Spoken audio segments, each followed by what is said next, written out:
Welcome to the eCommerce Growth Show, brought to you by Segmentify, the fast, lean learning machine, the fastest learning, most revenue-generating personalization platform for e-commerce. Welcome to the latest episode in the second series of the eCommerce Growth podcast. You can find out all the details at segmentify.com/podcast. Now, we've already had episodes about replatforming, product information management, SEO, and more. So there's plenty for you to dive into to learn how to accelerate your eCommerce growth. I'm Chloe Thomas, co-host of this show, and it's great to be here again for another, what you've got coming up is an awesome episode, a game changer, we might say. But before we get into that, I think we should really get my co-host Phil on to talk about what's coming up today. Hello, Phil. Hello, Chloe. How are you doing? I'm good, thank you. How are you? I'm good. I'm looking forward to this one. This is the first double guest we've done together, isn't it? It is actually, yeah. And you know, since I think it was Akini was our last one, so it's really cool to have you on again and do something together. Well, I'm always learning something every time. I like doing these because you always get some really interesting guests on, so it's always cool to be here. No, it has. It's been cool. And so, why did you want to include Utordo in this series?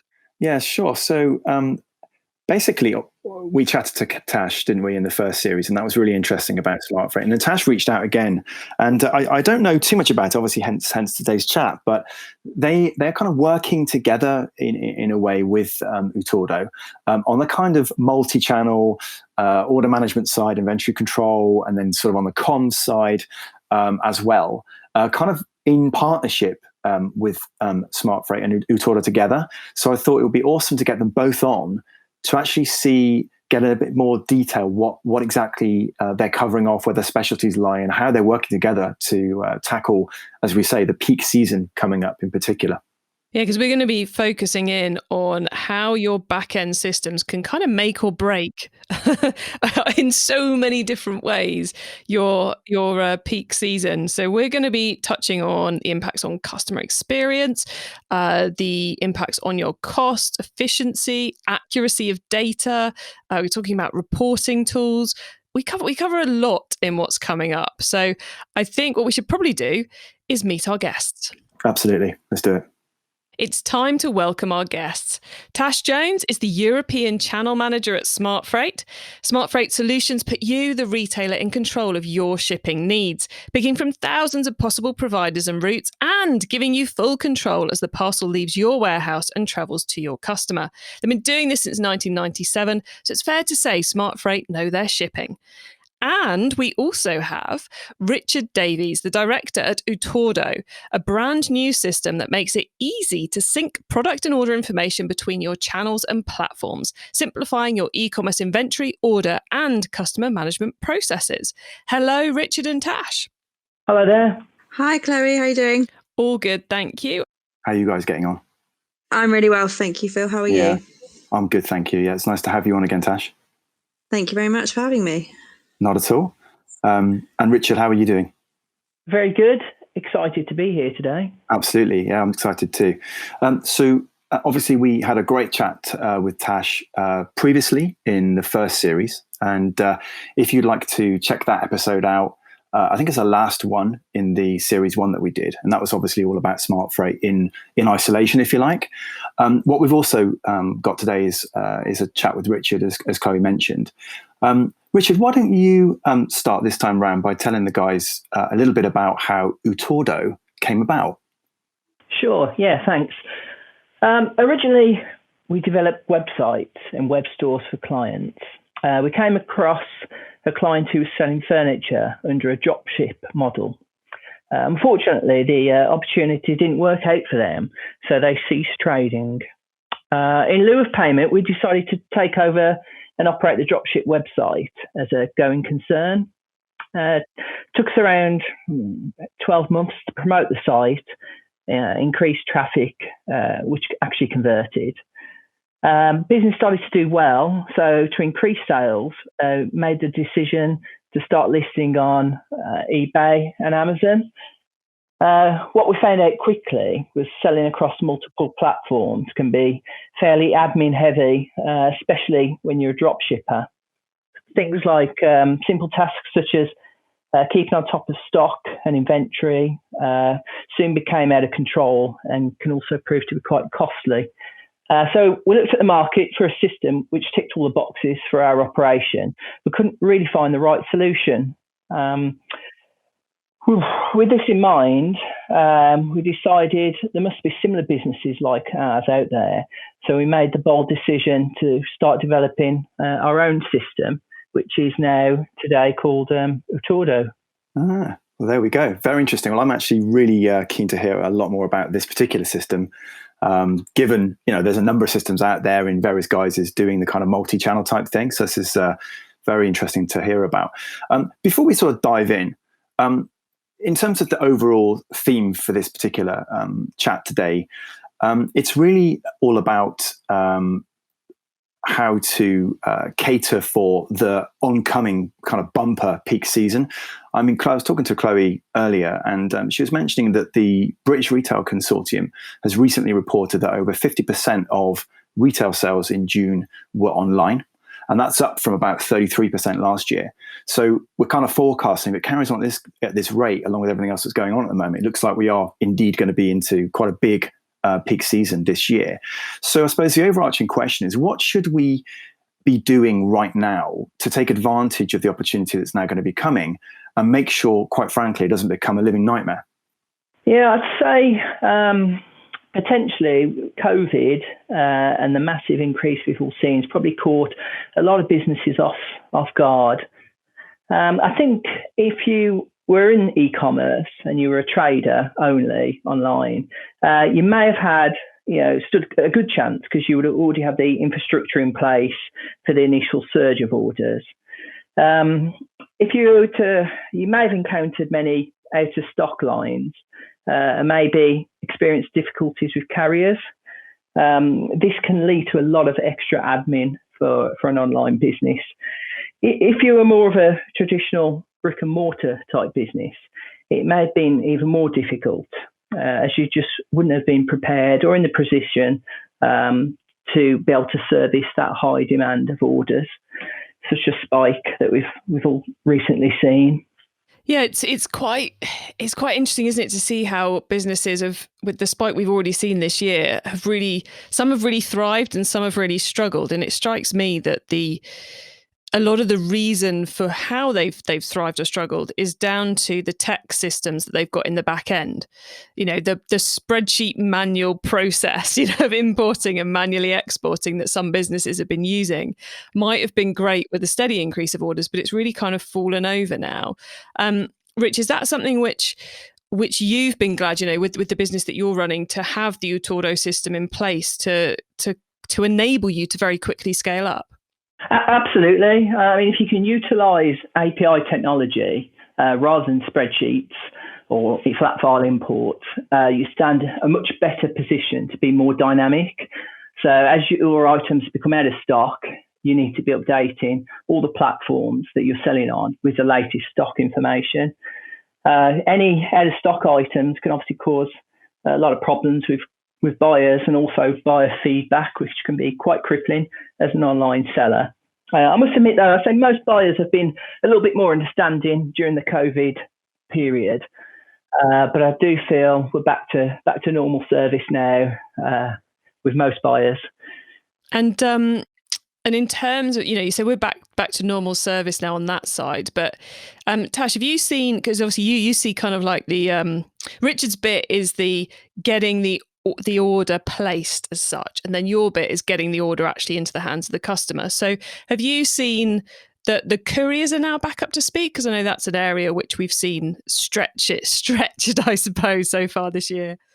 Yeah, I'd say so. I think certainly during COVID, there were disruptions to just service, just down to volume, really. So many businesses who have maybe traditionally just shipped a pallet, for instance, to another shop to be broken down at the shop, and then for customers to go and buy the product themselves. It's all been flipped over, and businesses are now having to sort of send out 60 parcels instead of a pallet, which if you haven't got the carriers available to you to send the parcels out in the first place because you're dealing with the pallet network, for instance, that certainly has thrown a massive spanner in the works for a lot of businesses. And the parcel volumes that were being dealt with by the parcel network just massively shot up during COVID. And I think absolutely, yes, we are now seeing that kind of not flat line, but we are starting to see the new normal being dealt with and coped with a lot better than maybe it was at the start. Excellent. So as there are kind of, I guess, our suppliers and kind of the inputs and the outputs, I suppose, the customers on the front end and the deliveries on the back end have now kind of caught up and become adapted to this new situation. There's a lot that we can do as retailers in between those two with our systems to make sure we can scale up. So looking forward to Christmas, looking forward to Black Friday, Cyber Monday, where quite frankly, the predictions are insane that we're seeing at the moment. Richard, what are the key things we could be automating in order to make our lives easier as we go into this kind of unpredictable period that's coming up? I think stock and inventory synchronization is key. I think buyer communication. So I think if you can automate as many of the steps along the way, such as order acknowledgements, dispatch confirmations, but have that information and communication triggered by a system, I think you'll reduce a lot of admin, keep buyers up to date. I think that's key. It's going to be it feels like it's been one long Black Friday since COVID hit. So it's going to be an interesting period, I think, for e-commerce. And it's interesting you bring in those customer communications as well, because I think a lot of the time when we think about automation of the back end systems, we think about customer comms as something quite separate. And we think about how do we get our inventory information, our product information to the right places, and then get our orders in. But often the in-depth link that we can create with our customer communications doesn't quite happen. Maybe you just get it's dispatched, or you just get a tracking. But with the changes, we need to be a little bit more proactive than that, send a few more messages, don't we? That's right. And I think also if you can manage issues better with a system. So we deliver a lot of orders which are multi-carton. So if we're selling a bed frame, it may consist of 2 or 3 delivery cartons. And you can get scenarios with carriers that only part of the consignment's delivered, so 2 out of the 3 or 1 out of the 3. or none whatsoever. And it's managing that process really with the buyers. I think with a big ticket item, buyers are can quite quickly panic, especially beds and sofas and that type of item. They may have already disposed of their existing item, expecting this delivery, and if it doesn't arrive, it can cause a lot of problems for people. So I think how you manage that process, measure suppliers, whether that be carriers, warehouse, or manufacturers, and keeping the buyers updated with the process. Most people will be fair as long as you're keeping them updated. It's kind of a no news is bad news scenario, isn't it? you need to keep letting the customer know what's happening. Yes, that's the policy we take, even if it's bad news or even if we've made an error. Yes, I think it's best to be honest, put your hand up, and I think you're less likely to get negative feedback in those scenarios. And Tash, this is an area which at SmartFreight you're quite involved with too, isn't it? That whole the information that's happening through the delivery system. So have you got any tips to add to Richard's there?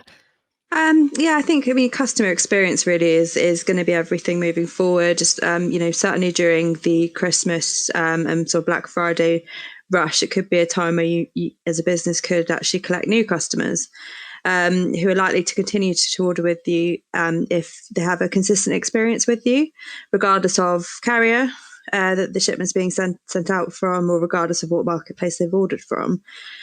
So I think the key thing is having communications throughout those milestones throughout the sort of shipment to make sure your customer has that warm and fuzzy feeling when they order from you, and they know that their order's being processed and it's on its way to them.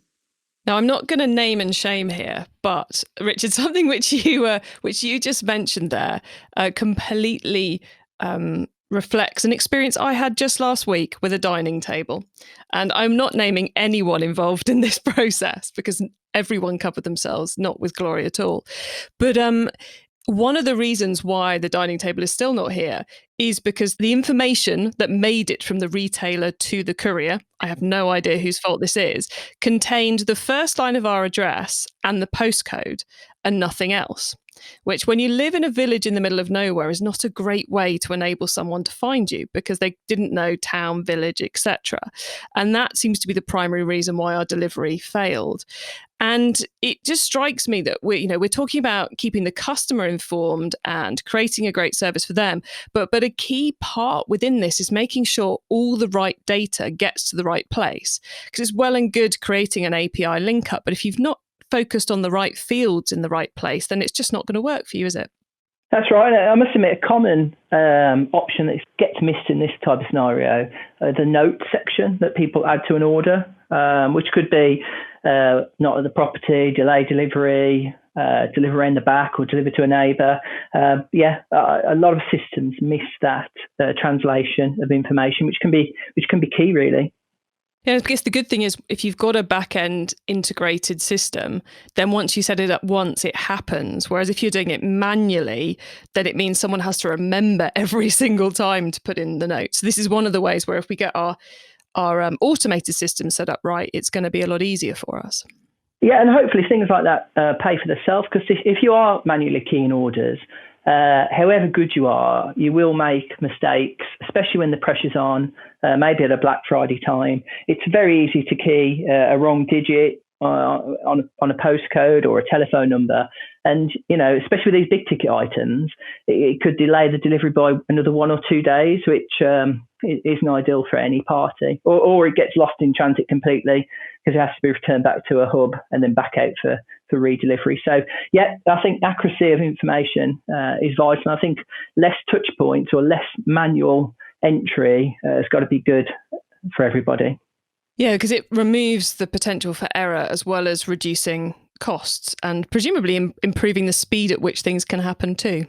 Mm-hmm. Correct. Yeah.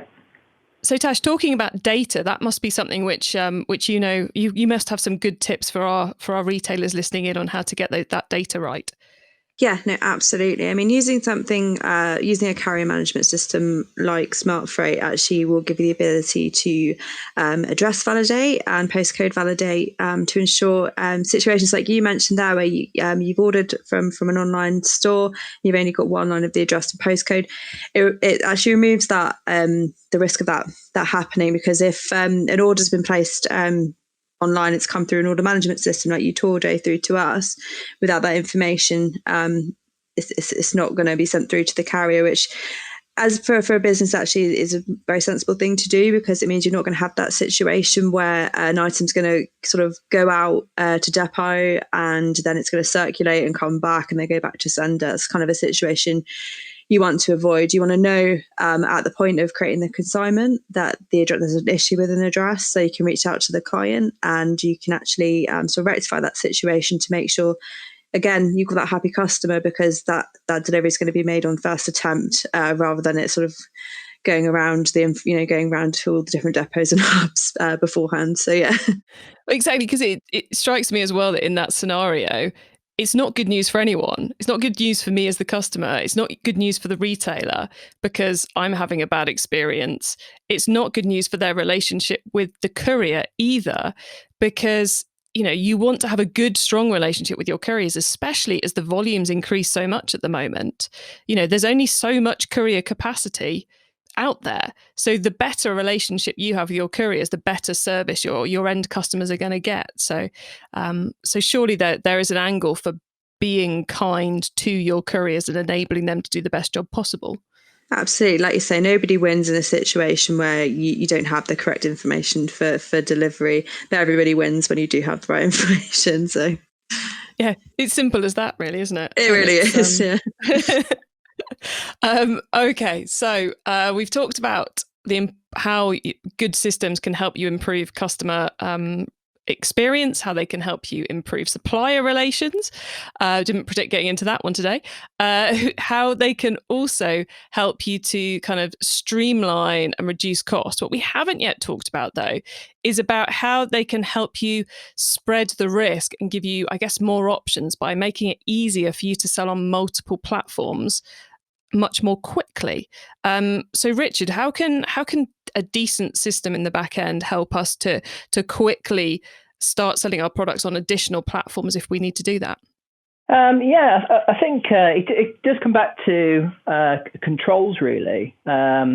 One being the inventory, which we touched on, being able to synchronize that across multiple platforms.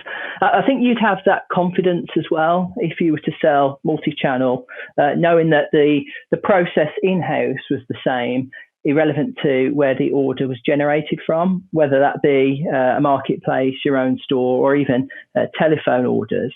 The other benefit of having all your data centralized in one system, consolidated, is the reporting facility. So you're not trying to extrapolate data from different platforms to find out which products are selling, which ones are low on inventory. You can build your own centralized business intelligence portal to measure how products are performing across the board. Are certain ones selling better on your own web store?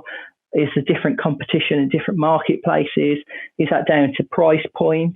You could also measure how different carriers are performing across the board, which I'm sure SmartFreight's got something similar as well.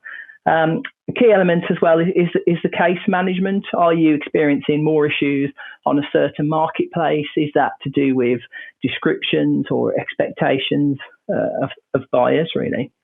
Cool. And I'll come back into that reporting bit in a moment, because quite a few things you said there really resonated for me. But first off, talking about the platforms, and I should just make it clear to the listeners, and apologies for not doing this earlier, is by different platforms, we're meaning Amazon, eBay, Frugo, all the different marketplaces you could choose to list your product on.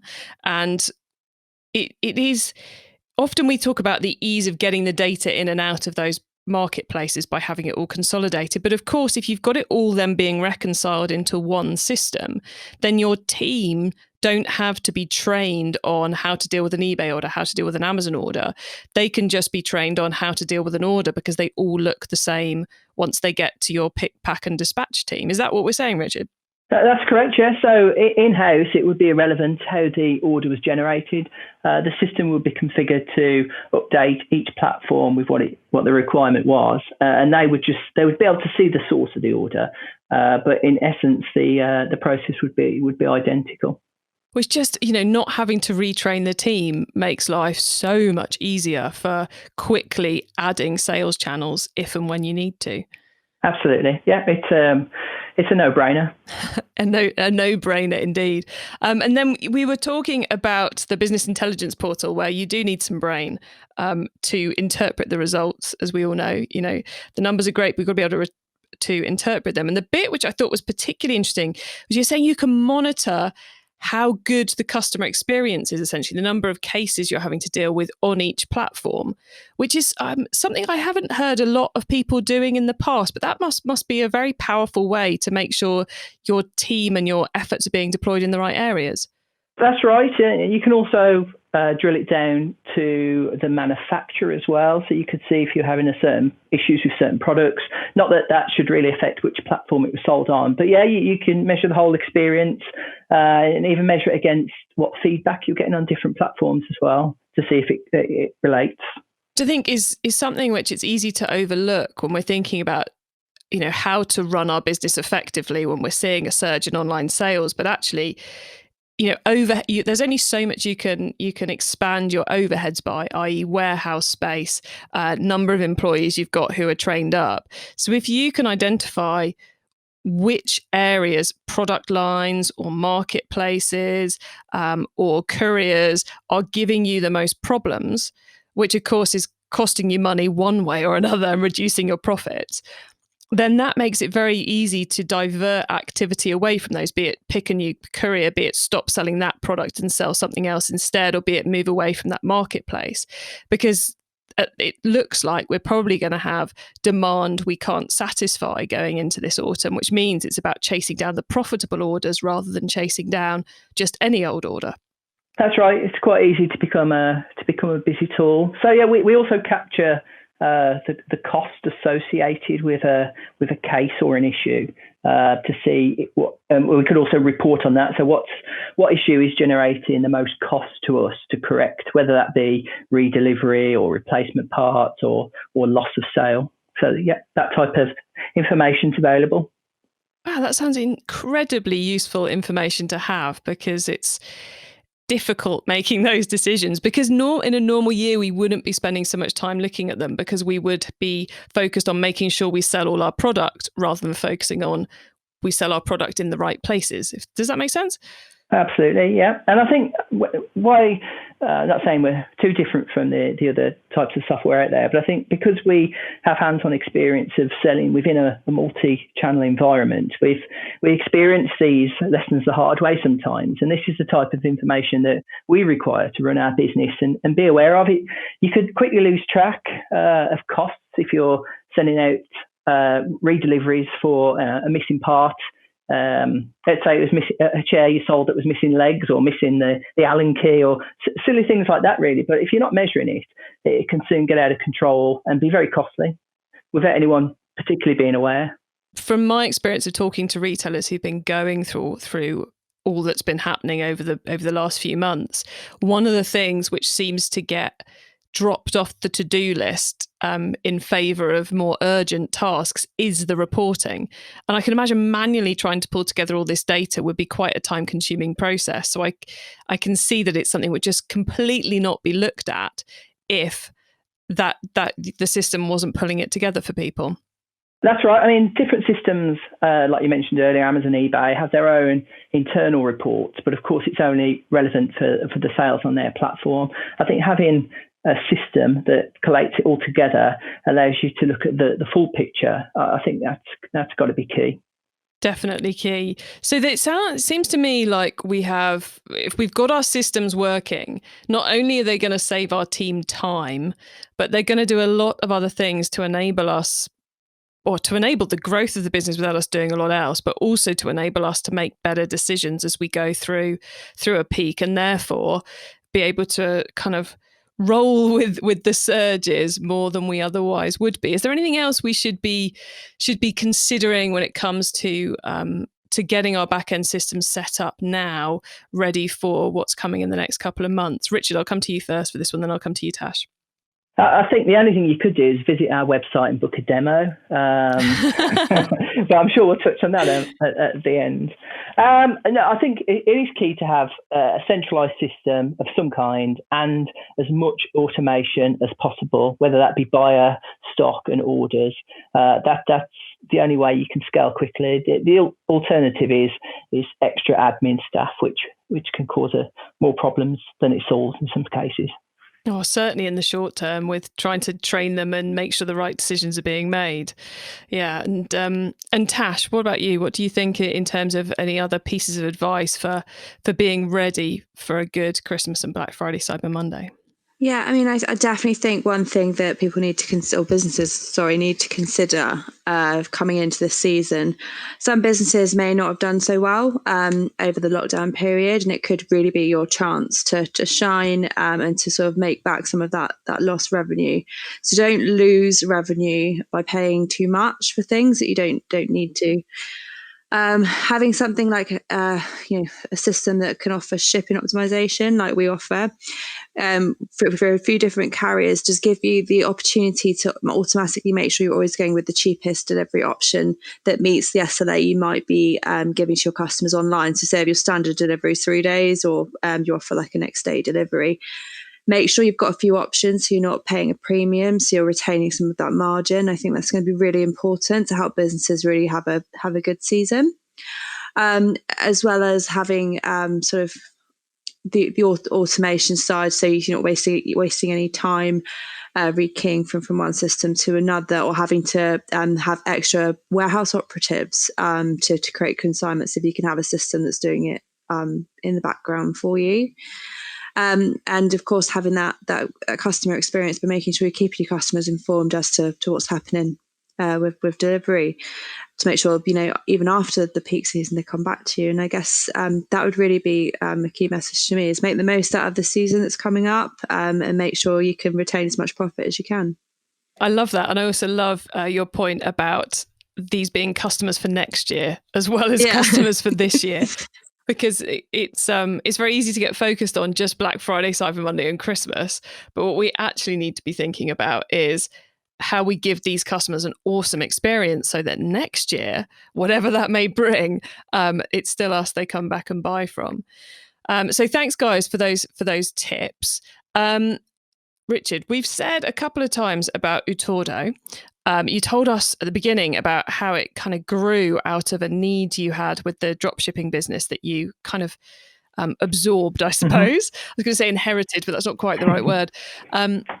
So could you tell us a little bit more about Utordo and how the listeners can get in touch with you, and about how they go about getting one of those demos you just mentioned too, please? Sure. Okay, yeah. So Utordo, it's a cloud-based inventory and order management system which helps you optimize and automate your e-commerce activities. Whether you're operating marketplaces, web stores, or both, Utordo synchronizes your orders, tasks, and stock inventory to a centralized system, allowing you more time to focus on your brand, products, and customer experience. Visit utordo.com today and book in a demo. Excellent. I like it. That was a very good advert. I like that. Just to finish off from my side, I had a couple of questions. One for Tash, one for Richard. Just coming back, Tash, on I'm interested really to hear more about the general idea around carriers, particularly where you mentioned earlier around pallet versus parcels, because one of my questions was going to be, what situations do carrier management become more difficult? And that was a really cool example which you kind of gave. What about from a market perspective? Are there any particular verticals from your experience that really would get the next level of benefit from a system like SmartFreight coming up to a peak season than others?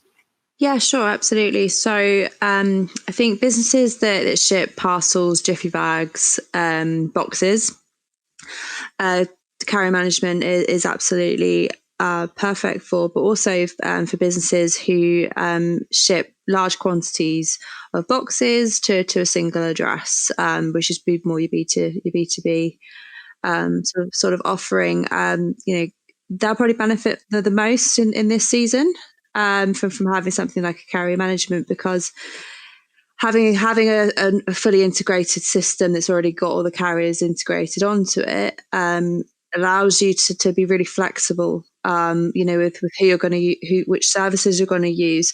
So if a particular carrier was to, like a parcel carrier, for instance, was really overwhelmed with shoe orders or something like that during the Christmas rush or Black Friday, you have other options available to you who may have that bandwidth. And as I mentioned before, I think in the parcel market, there's more room to shop about with rates as well. So yeah, definitely sort of your parcel jiffy bag companies. Absolutely. No, that makes a lot of sense. Thanks for that. And then Richard, I was interested in hearing all about Utordo, about what you're doing in a particular area that you seem to be specializing in and are quite strong in. And obviously I love the fact that, like a lot of other people that we speak to, there's an advantage there because you've been on the front line doing this, experiencing the problems, and then created solutions, which is always the makings of fantastic solutions and businesses. I was kind of intrigued to understand a little bit more about the market that you're aiming for, suitable for, given that we talked mainly about online multi-channel. And obviously there are businesses out there that are pure play, that are both on and offline, omni, etc. Where would you say your system, in combination with SmartFreight or standalone or whatever, where is it most relevant? It's early days for us at the moment, but we see the market being for people who ship anything between 10 and 1,000 orders a day. We think that's our sweet spot. I think larger companies have probably already got some kind of ERP in place and may use Utordo for data conversions. That's something we didn't touch on, where the system gets utilised for data exchange with third-party systems, whether that be ERP or warehouse management systems. So it sits in the middle and does the work to convert it to their standards. So yeah, that's where I see us sitting at the moment. Sure. And that is dominated onto the kind of the pure play environment, or does it handle the omni side of things as well? It's multi-channel. It doesn't have a POS element at the moment. Well, guys, great follow-up questions there, Phil. I thought those were cracking. And good answers, guys, as well. So, Richard, Tash, thank you so much for being on the podcast today. It's been really cool understanding a bit more about how the back-end systems can help us thrive through what's coming up over the next couple of months. And I hope our listeners have got a lot out of it, because I can't think of how you couldn't have got a lot out of this chat. So thank you both for coming on the show. Thanks for having us. Thank you so much, Chloe and Phil, for having us. Not at all. It's a pleasure.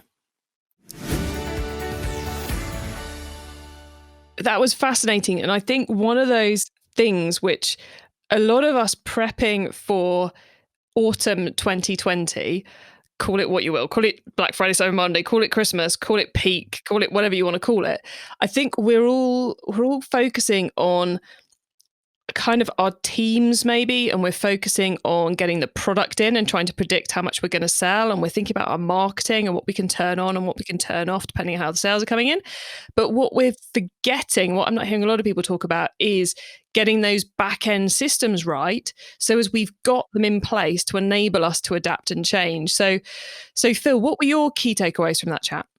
Yeah, it was an interesting one for me. Obviously, being ex-Brightpearl and been in that world for quite a bit, it was interesting to find out a little bit more about Utordo and what they do. And it sounded to me like, obviously, some of the specialism was clearly around the inventory management, which would be critical in all of those systems. What I found quite interesting, though, was obviously with the SmartFreight Utordo kind of combo, about the customer comms side that you talked about in some depth with them. And it sounds to me like it's a very good system for bringing all sorts of different levels of communication, from courier systems, and then he was talking about channels as well, into one place to then start managing that whole potential nightmare where you are dealing with both multiple outgoings and multiple ingoings from different channels.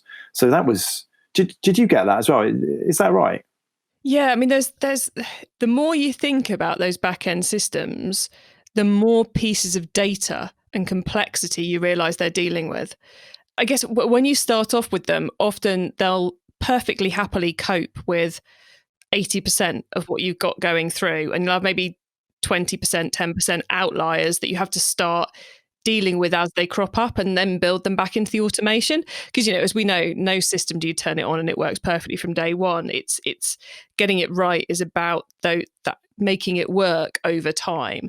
And I think that's you really do only realize the complexity as you start working your way through it and trying to work out what you've got to do. So anything which can consolidate and put things into similar systems and sense check for you is a blessing. Yeah, that's exactly what I was thinking. And the other quick thing was obviously on the SmartFreight side, which I thought was very interesting, was that Tash actually answered the question I was going to ask, or one of them, about, why does the carrier and the shipment side become complicated? What sort of things happen? She mentioned the whole kind of like, you normally work with a pallet, all of a sudden you've got to split that pallet up into parcels and send out a load of them, and you may only be dealing with a pallet in general, a pallet network. And so then I had more understanding then about the flexibility of a platform like SmartFreight to be able to handle those issues. And then also, I think she also mentioned about spreading the risk that's associated with that as well. So if you don't have an ability to quickly pivot in the shipping domain with a system like SmartFreight, the risk is more difficult for you to spread in that sense. Well, yeah, it's like you have to build the relationships with the couriers. And then if you don't have the ability to quickly switch between them, because each of them have their own system. So if you don't have the software in place that enables you to quickly change, to change the flow from week to week, or as Tash was saying, from parcel to parcel based on what's the best option for you, it's a game changer. Yeah. Okay, well, everyone, hopefully we've created a game-changing scenario for all of you listening into this. So thanks very much for listening to this episode of the eCommerce Growth Podcast. Don't forget, you can get all the information about the series at segmentify.com/podcast. And we would love to hear what you think of the show. So if you're listening via Apple Podcasts, the easier way to do that is via the review button. Put us to the test and let us prove we can drive more revenue for you. Sign up for a completely free proof of concept or split test against your current provider, set up and optimized by our team within a few days at segmentify.com/demo.